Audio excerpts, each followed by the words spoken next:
I think listening is it's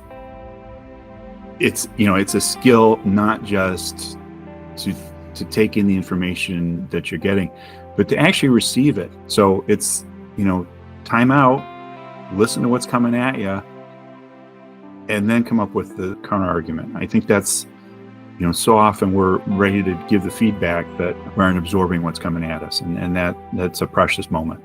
Listen twice as much as you talk. All you got to do is look at yourself in the mirror and realize that you have 2 ears and 1 mouth. Right, exactly.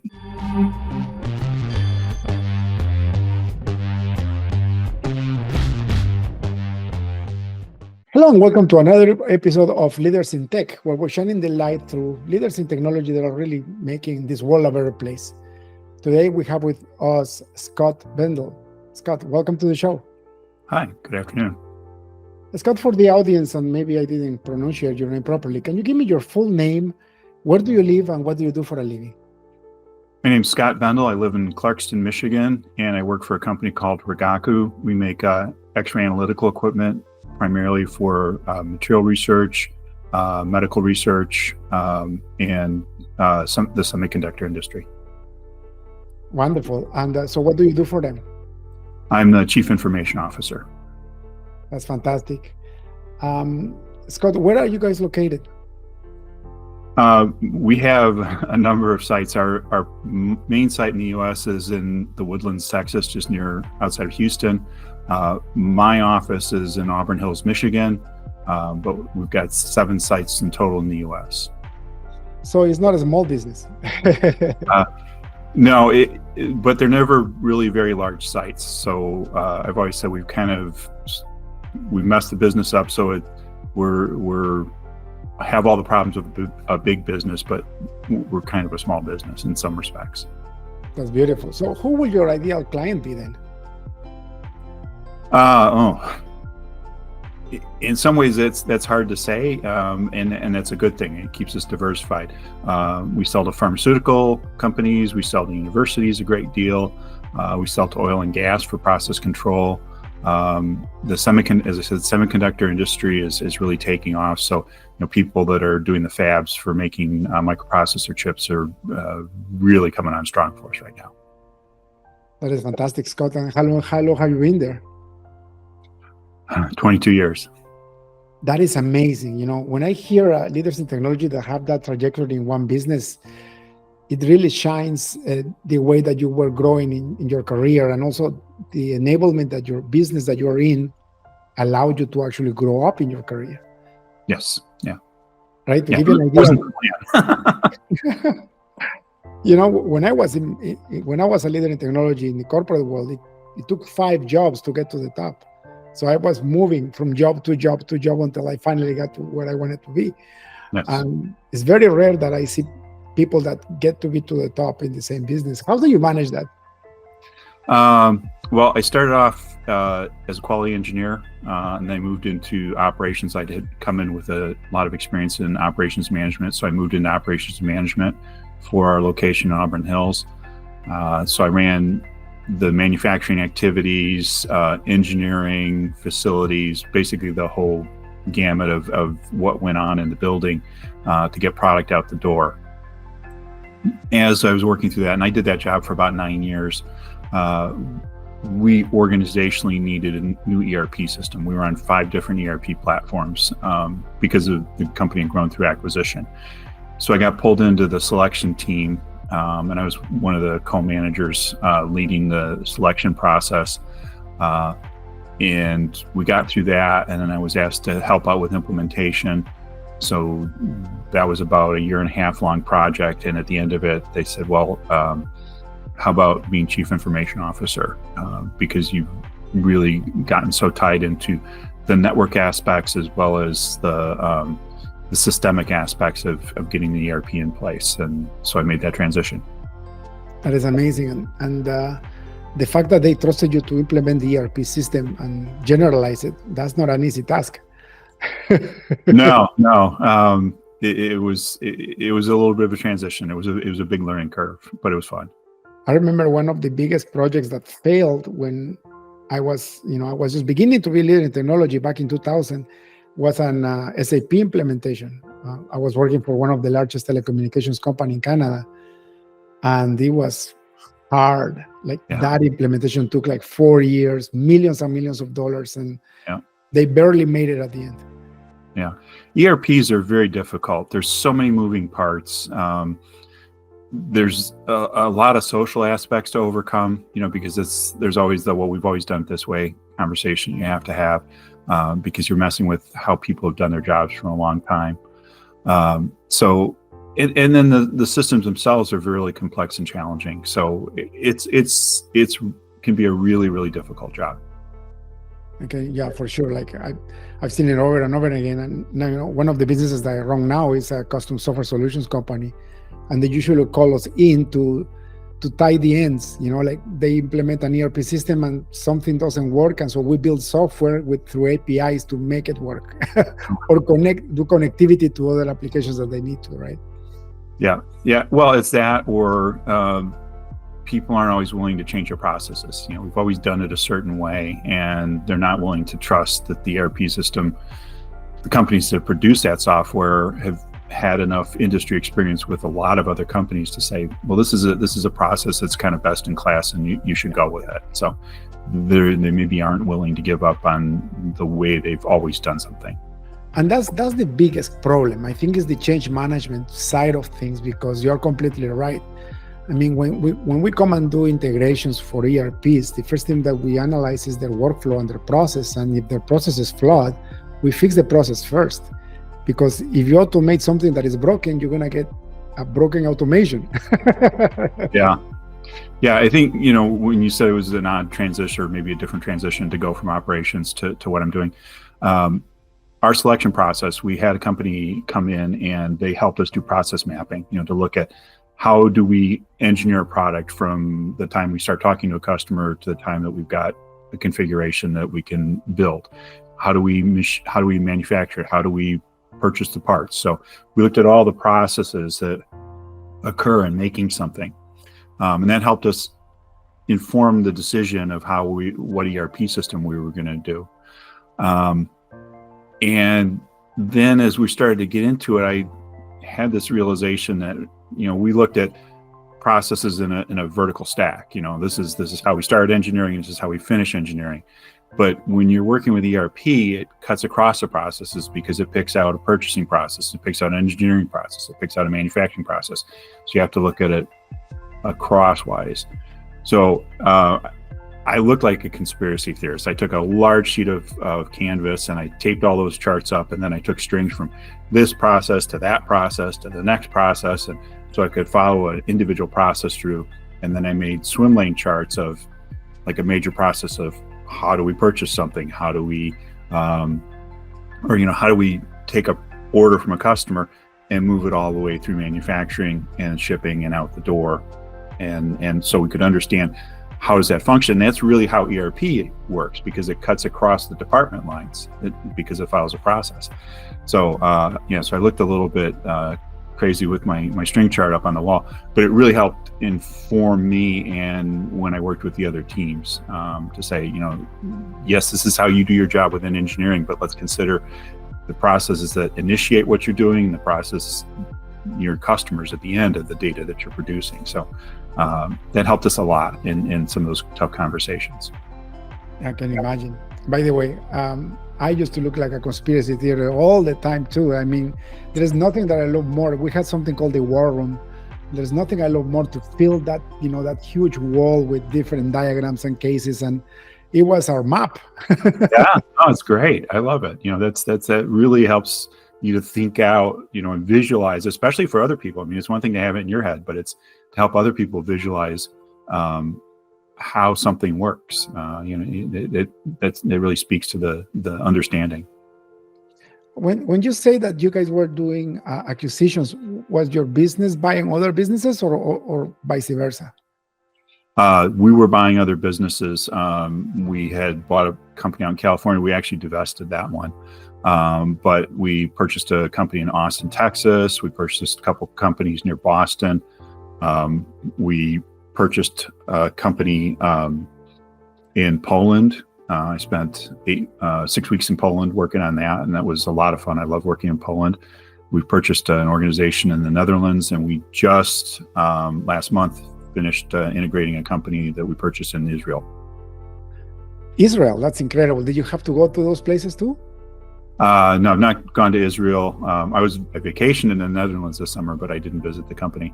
Modern IT, there's so much we can do no touch, right? I mean, we can ship a box out and get a local installer to put networking gear in place for us. So we don't travel as much as we used to, which is good and bad.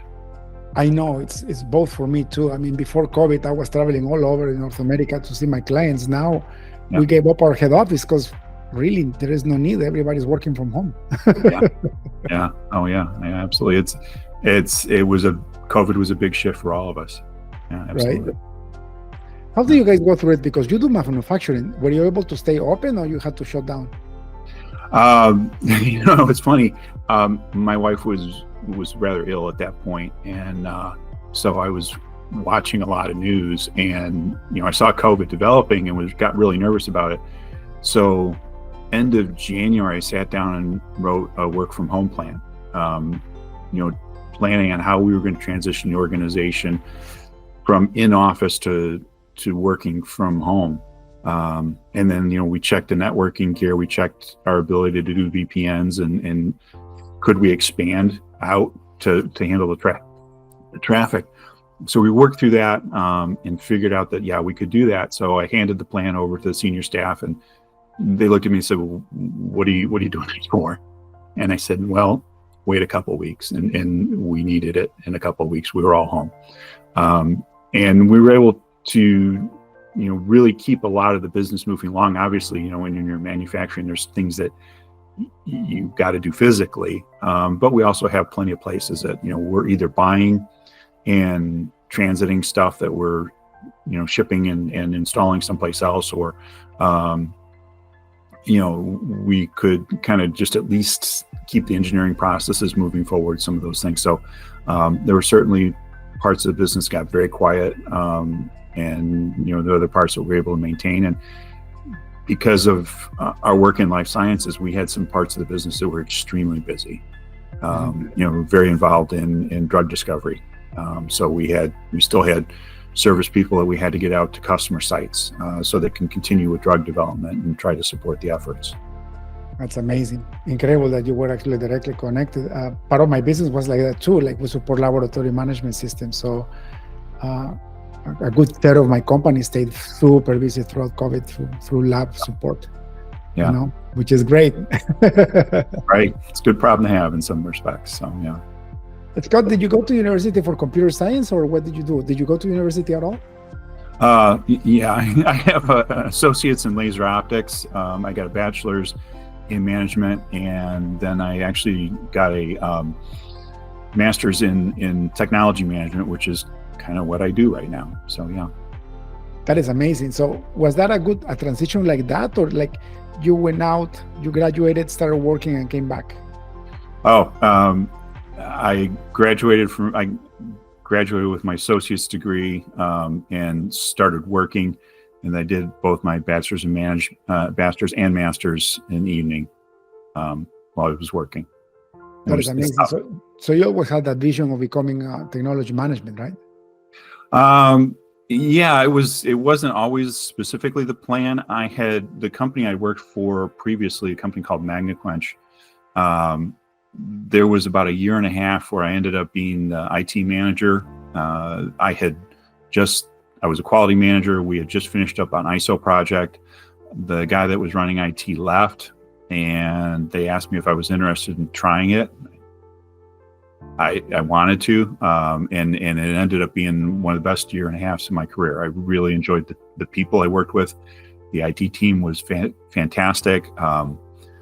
I had to learn so much. I mean, I remember walking into every single meeting with a notebook and writing down all the abbreviations and technology terms that I would sit down and Google later on. So it was a lot of learning to keep pace with that job. So it was something I really wanted to get back to, and that's why I went after that master's degree. That's beautiful. So you actually took on an IT management role without being prepared, and you said yes, and you excel at it, right?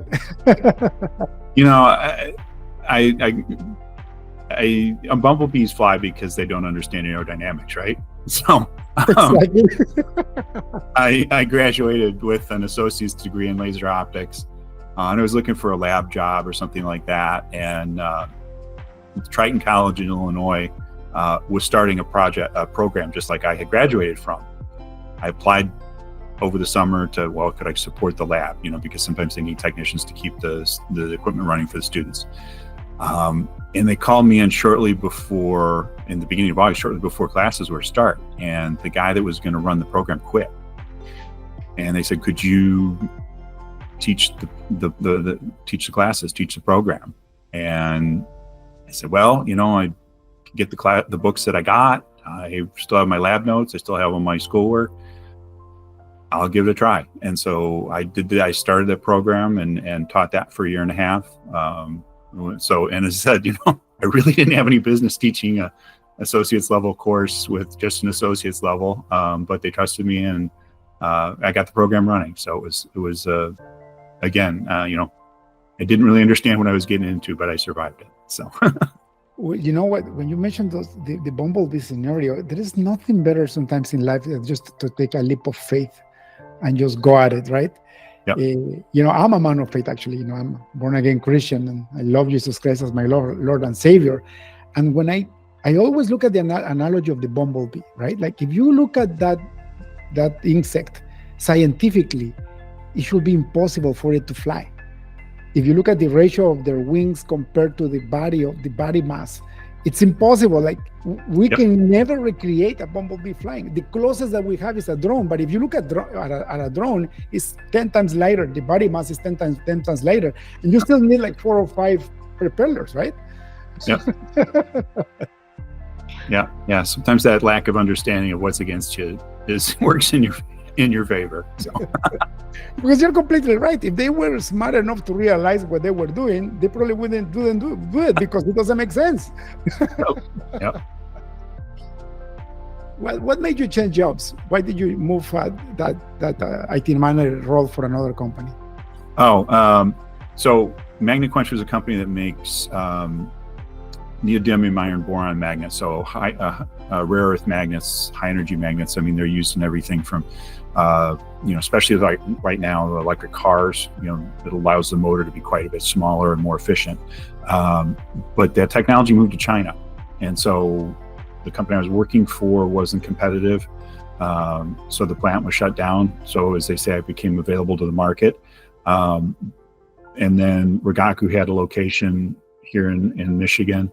And their technology was optic based, but in X-rays. So I started talking to them, and that's how I ended up getting the quality management and then operations job, because I brought in some of the technology knowledge from my schooling, but also the quality and the management background that they needed to fulfill. It's amazing.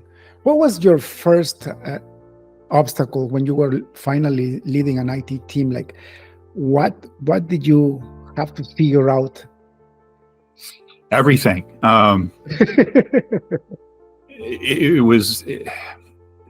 So there was a guy that had been running IT for 15 years, and I took over December 1st of 2010, took over the department, and he was going to be working, you know, obviously managing a huge portion of the IT activities. And he tragically passed away of a heart attack on December 23rd, so 22 days later.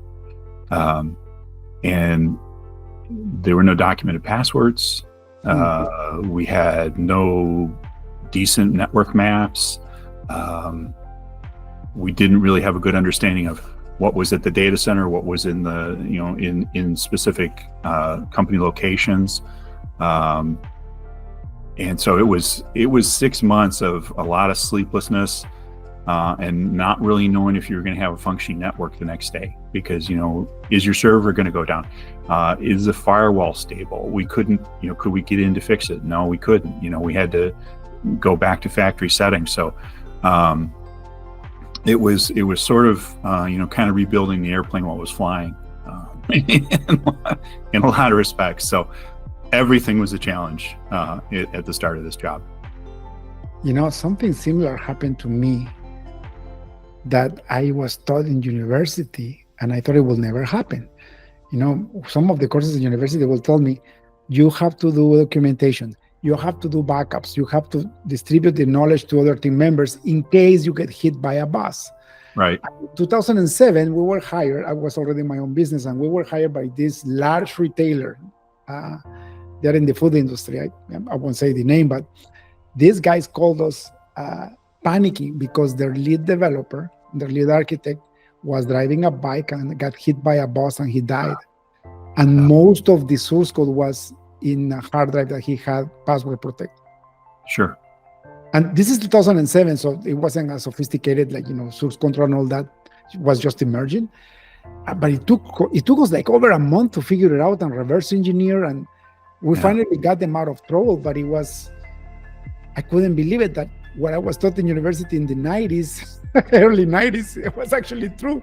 He actually got hit by a bus. Yeah. So I switched. I always say, what if somebody won the lottery? Because I'm tired of killing people with buses.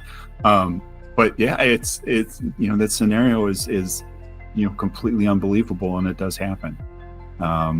So we're certainly better prepared than we were now, in terms of documentation and things like that. But like any place, we've got to get better. Documentation is an ongoing focus for us. Yeah, for example, talk about disaster recovery. I remember the first time that I was selling a disaster recovery plan to the CEO. I had to fight to get it approved, because he will say, like, that will never happen, right? Yep. And then, do you remember the code red virus? Yeah. Back in the early 2000s. And so when that started to happen, and people started to see millions and millions of dollars being lost because there was no disaster recovery plan, that's when I got it approved. Never waste a good crisis, right? Exactly. Scott, what do you think is the secret to becoming a good leader in technology? How do you gain the respect of the people that you manage? I hope it's humility. It's being smart enough to listen to people that are doing the activity and are close to it and understand it and know a lot more about it than I do. I think the moment that I start to think that I know more about what's going on than they do is when I get myself in trouble. And I'm fortunate enough to have some just really outstanding people wrapped around me. So, and we've managed to keep them. And I hope that's because I respect what they do and stay out of the way when I should. Yeah, and that's called servant leadership, right? It's like, how can I help them do their job better? And you need humility for that. I learned that the hard way, because at the beginning, when I first got into my assignments of leadership, is because I was very good at what I was doing. But then you get into leadership and you don't get to do what you were good at. You get to manage other people that were doing what you're doing, but you still have that ego, that pride that got you into that role. And so that if you don't remove that, you become your worst enemy, because you think that you are the best. And that's just an illusion. That's just ego talking, right? I had a excellent engineer that transitioned to a management role, and I had so many conversations about him, about the fact that, you were an excellent engineer because of what you could do. Now you're a manager and you're being judged about what you can do through others. And that was a real challenge for him in, making that transition, because it was always the instinct to go back and, well, I'll just do it myself. Well, yeah, that might be easier and that might solve your problem today, but your problem is longer and greater than that. And you need to be bringing people up to the level that you were at. And that's a big challenge for especially a technical manager. Oh, it was hard for me. I remember my first management job. The CIO told us that they needed to do a CMS, a content management system. This is a long time ago, right? So there wasn't much in the market, and I analyzed the business rules, and I figured out that all my guys were busy. That was my excuse, and I'm like, I can do this on my free time. So I spend nights, weekends. I built it in 2 months, and then I was so proud to show my boss, and he got so mad because when he asked me, let's go congratulate the guys that did it, I said, no, I did it myself. And he said, that was probably the worst mistake you could have done with your own time. So now I got the lesson. Since then, I started learning, Yeah. Well, yeah, and that's a tough lesson to learn. So, yeah, absolutely. It's hard, but it's all about the humility factor, though, for sure. The minute you start getting proud and thinking that you are the one that is solving everything, that's the minute that you start declining. And if you don't change your attitude, you crash. And that's for a person, for a group, for a business, absolutely, or for a country. So it goes up, right? Absolutely. Yeah, I think it reaches the point where other people are kind of waiting for you to fall. So yeah, you don't want that to happen. As far as a multi-billion-dollar corporation, as an example, that is BlackBerry. I grew up in the BlackBerry world. I still live here where the BlackBerry was invented, and that company had the most of the market share for smartphones. Yeah, and they were so good and so big, and they got so arrogant. Yep. Yeah. They thought they could actually be okay with a phone with the buttons. That they thought that their query keyboard was the solution. They had something called BlackBerry Messenger. It was end-to-end encrypted, and it was the best messaging app in the world. If they only would have put that on an iPhone, on an Android device, WhatsApp would have never existed. And then WhatsApp was sold for billions just for the app. And these guys were almost bankrupt, right? Yeah. There's a movie that just came out recently. I saw it on an airplane trip about the growth of RIM and all through creating the BlackBerry and their ultimate demise. And it was I loved those things. I mean, I had one after another. And it was the thought of giving up a keyboard was horrible to me when I first started thinking about moving to an iPhone. So yeah, I remember that. But the minute that they saw the iPhone, they should have known that the competition was going to get really hard.